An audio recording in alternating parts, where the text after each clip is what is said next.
This is the Global News. I am Kiarie in Nairobi, and we want to welcome our viewers in Kenya and around the world.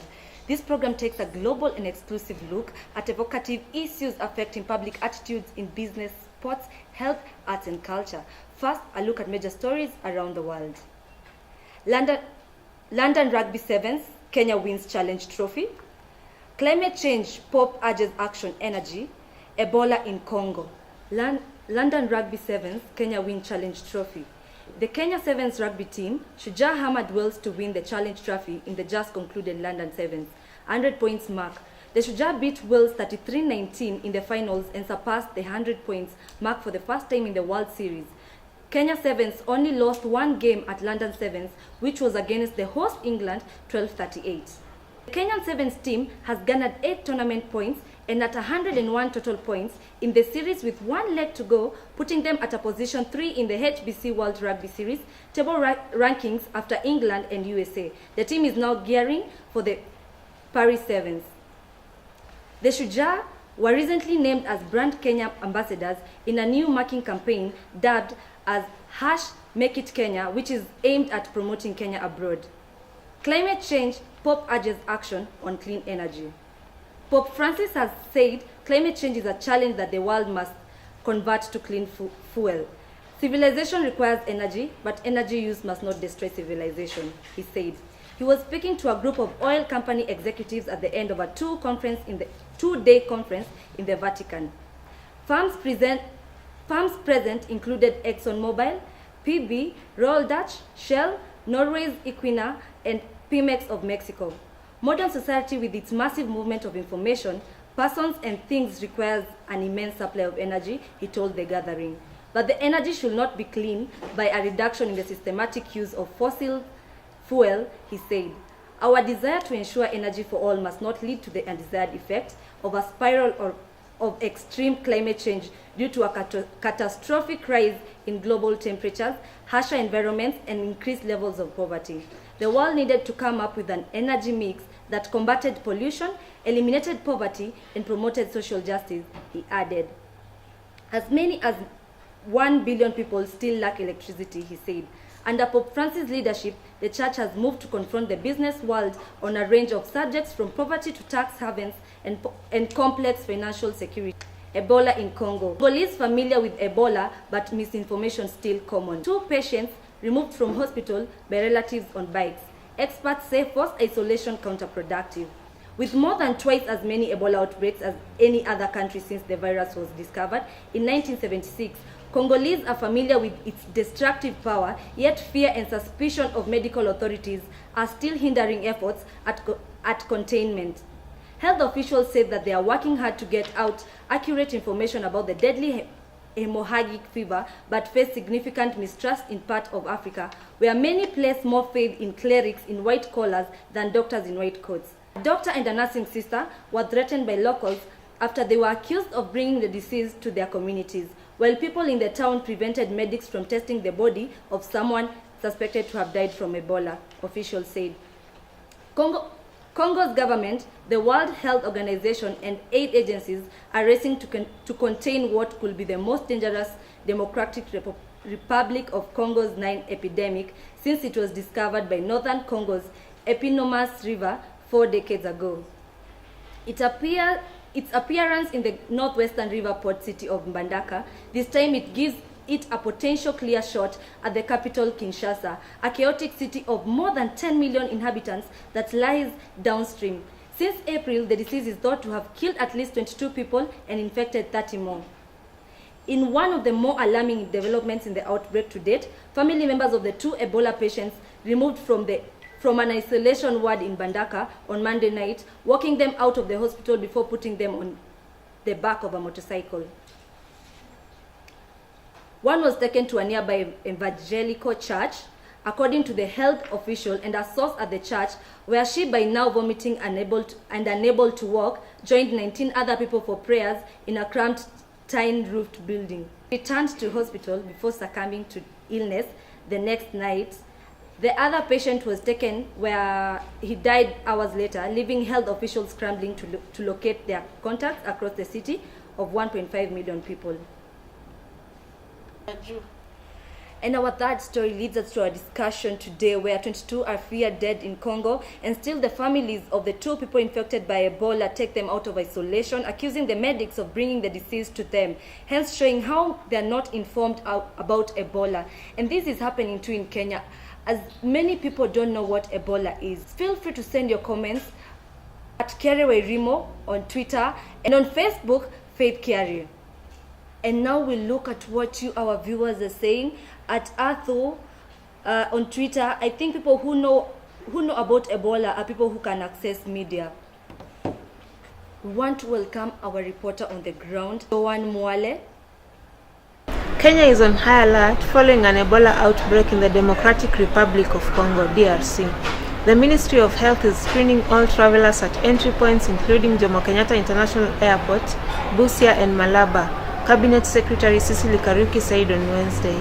In these places, we have installed thermal guns to detect any person with elevated temperatures, said Ms. Karuki in a written statement. The CS added that the ministry has established a National Health Emergencies Council to act expeditiously to prevent any importation of Ebola. Hi, my name is Daniel Chikwaza. I think Ebola is a very deadly disease. It's viral. I mean, it just spreads like crazy. And how I got to know about Ebola is in very different ways. Actually, when it spread, when there was an outbreak once, that's when I heard about Ebola and what it does to people.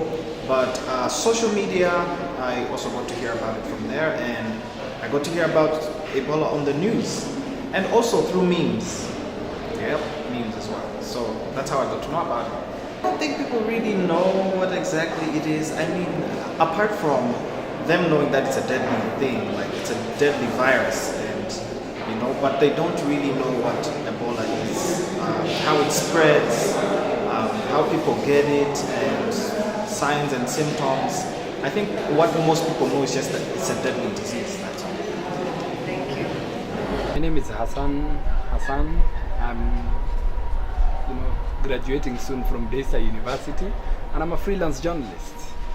Ebola is just a disease that kills people rapidly. You die within 12 hours.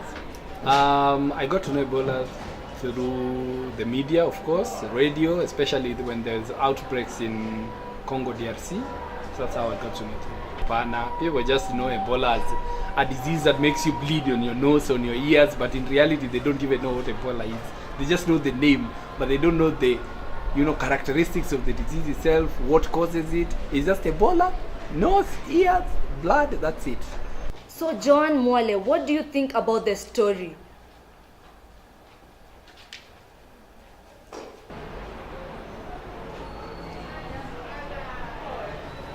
I think Kenyans do not really understand what Ebola is. Most of them just know it's a disease, but they do not understand the magnitude to which Ebola goes. Because even when the government gives a directive, for example, we are told not to shake hands, or we are told maybe not to be in congested areas like matatus without opening windows, most people tend to ignore these directives, thinking that maybe Ebola doesn't spread as quickly as it's assumed to be. So I think advocacy and maybe education, the Ministry of Health must educate people on how this disease spreads. Remember to keep on tweeting at Kiarie and send your comments at Faith Kiarie on Facebook. Let's look at what you, our viewers, are saying. On Twitter, Pimangi3 says, no, I think the government needs to do more on educating people about Ebola. At this juncture, I want to introduce our opinion leaders who are going to discuss with me this topic. And the first opinion leader is Dr. Lisa Vanessa, who is a doctor at Bliss. The second is Eve Kialo, who is a student at Daystar. And the third is Miss Washira, who is a lecturer, a nursing lecturer at Daystar. So Eve, have you ever heard of Ebola? Or do you know what Ebola is? I can't say I know what Ebola is, but I have heard of Ebola.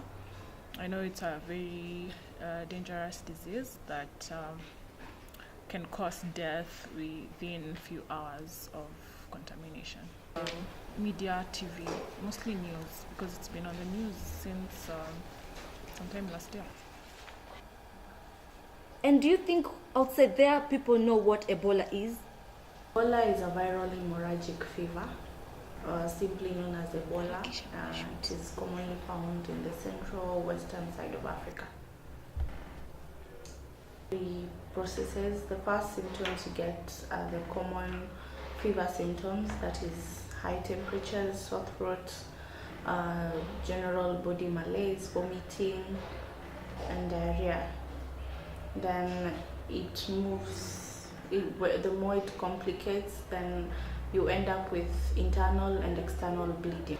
Well, with the recent media outrage on Ebola, every time there's an outbreak, I'd expect about 70% of people to be aware of, but we never lack the uninformed parts. This Washira. Please tell us the measures the government is taking to prevent Ebola. I think the big deal is more of the surveillance, especially at the entry points to the country. So they do screening of people getting into Kenya from any port, whether it is from sea or from the ocean or from the air. Any flights getting into the country, they do screening. So do you think that everybody knows? Anybody presenting with those symptoms, they are quarantined or they are kept in isolation for 21 days before they can actually contact any other person. And during those 21 days, they take samples of blood, they check for Ebola, and then they will release the victim if they realize that whatever they were presenting was not quite Ebola. There is a lot of campaign on information so that people can actually be able to know how can you suspect that somebody has this condition. In every airport now we have got information pamphlets being put, tagged out there. There's a lot of information on aircrafts, information on anywhere. So you find a lot of information even in every embassy, making people more sensitive about how the condition presents.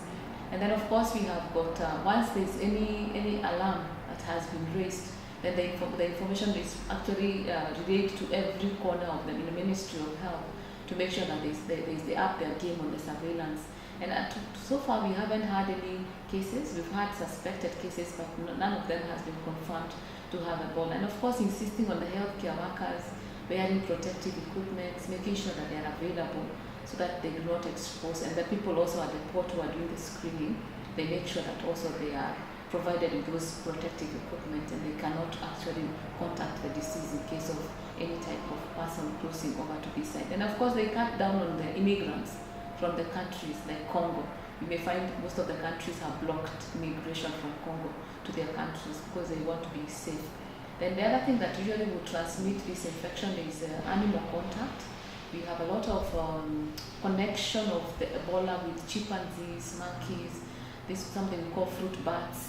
So we're trying to make sure that people who are handling dead or sick animals are also well protected. And if they die, they are buried deep, especially in a time when there's a scare of that condition. So they try to make sure that that is happening. And in case there's a suspected case, even if they do not confirm it, if that patient dies or succumbs to the illness, then they have a way of controlling the contact of people with the dead. So they make sure that they're put in bags, dead body bags, and then they insist on making sure that you bury deep. And the people who are burying must wear protective equipment. So at least you try and make sure that in every part, you literally make sure that people are not exposed. And again, contact tracing of people who are likely to have gone to a country and they've come back and probably they present with those symptoms despite them being screened at entry. They also monitor them and they also isolate them at some point in time. So do you think that everybody knows what Ebola is? To be honest, I don't think we are well sensitized about Ebola. And I think as Kenyans we tend to trivialize issues quite a bit. So you may find as much as we've had the scare, just because it has never walked into Kenya, we think we are okay. So of course when it got to Uganda we were scared. Then when it didn't come to Kenya, I think we quickly relaxed. A lot of people, if you go to the villages, they will not tell you anything about Ebola. So I think people who are the elite, who can watch news, who can read newspapers, who can go to the airports, who will be able to have access, healthcare workers, but I don't think everybody knows. The campaign needs to be upped because with all these multiple outbreaks, if it gets to us, it will really wipe out many people in Kenya. Remember to keep tweeting at Kiarie Werimo and send your comments on Facebook at Faith Kiarie. My take on this topic is that most people in Kenya don't know what Ebola is, and that the government should take this matter serious and educate people. The people who know about Ebola mostly are the people who access media easily, but the people in the rural areas, deep inside, they don't really know what Ebola is. Subscribe to get the latest global news, comment and continue the conversation at Kiarie Werimo, and also tune in next time. I've been your host, Faith Kiarie. God bless.